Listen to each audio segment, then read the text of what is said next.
Alright guys, welcome to RC Mojo. This week we're going to do a little upgrade to the Jimny.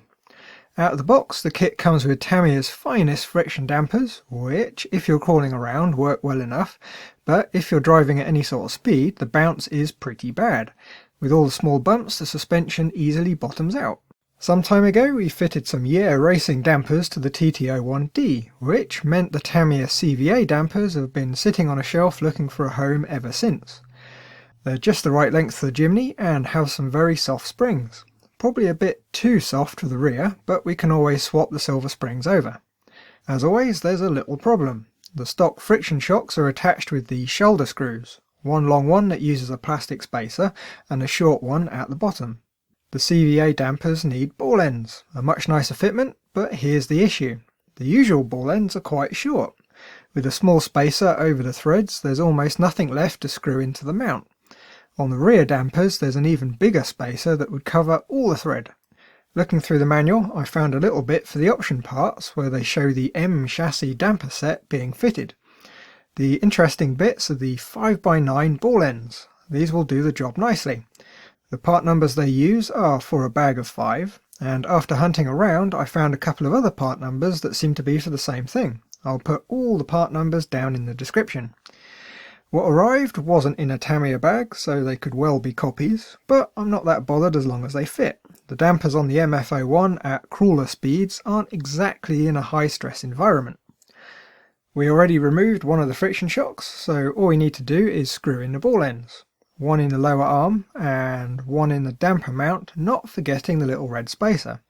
We might need to rearrange the spacers a bit, or maybe substitute some with some washers to get the dampers to sit straight, but for now we'll just swap the parts one for one and see how it looks. This isn't a high performance racer, so it doesn't matter too much if they're a little bit off. The usual advice applies. You don't need to do them up particularly tight, just enough that they're nicely seated. With the balls fitted, the ends of the damper just need to get pressed onto the balls, and depending on how the access is, you can pop them on with a pair of pliers, being careful not to damage the plastic. When you can't get a good angle on them, you can press straight down instead. There's nothing stopping you from using one of the many aftermarket dampers. As long as they're 55mm, they should fit nicely. The only thing to consider is how they should be fitted. Different dampers come with different fittings. You may have to use your imagination a bit to get a good fit. Most manufacturers give you enough bits that you can make them work.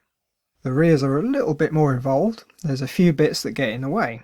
The top link needs to come away from the hub. It's quite a soft plastic, so just a quick twist with some pliers will have it straight off.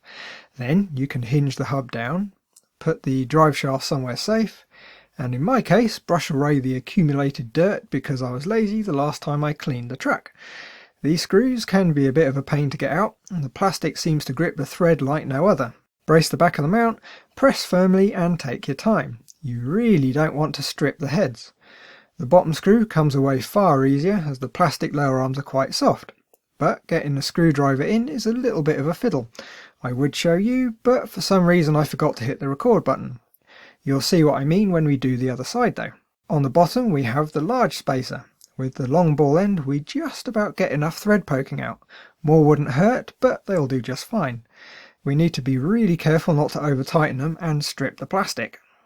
On the top we need the little grey spacer that you didn't see come off. With the socket driver it's much easier to fit the screws into the grippy plastic.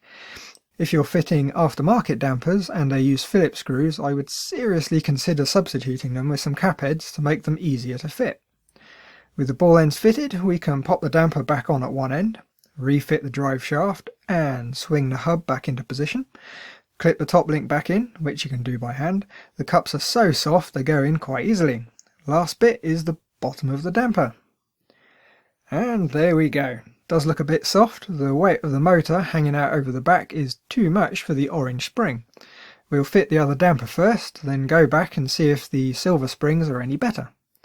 The other side comes apart and goes back together in just the same way. The top link comes off, swing down the hub, drive shaft out, brush away the mud, remove the top shoulder screw and keep the spacer safe. Here's the bit that I missed before. You can see it's a bit awkward getting the screwdriver in. You could remove the bottom arm entirely by taking out the pin that attaches it to the chassis.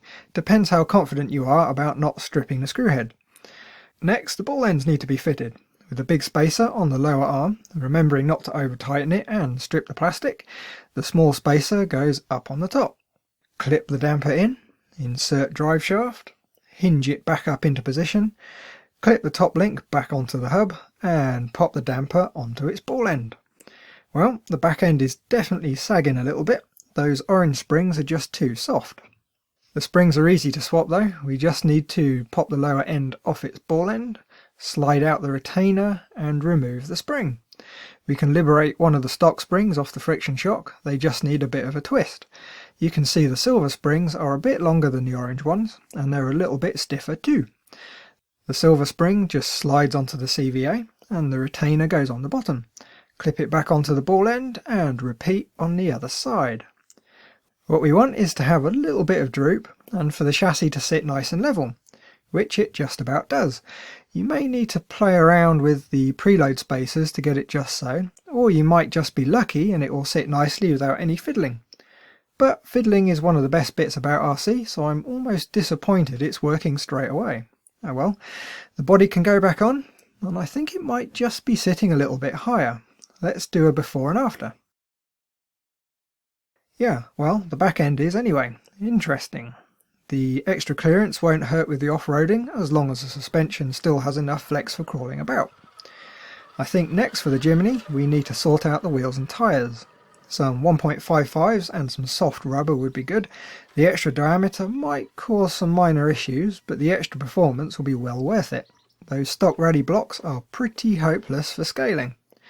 The thicker sidewalls should make it look a bit less like a hairdresser's car too. The truck still bounces around a bit, but that will be because there's no weight over the front wheels, and there's not too much we can do about that short of running a small lipo up over the front axle. Well, that just about brings us to the end of the video, so thanks for watching, like if you liked, and don't forget, if you're not already, why not subscribe? It's free after all. Bye guys!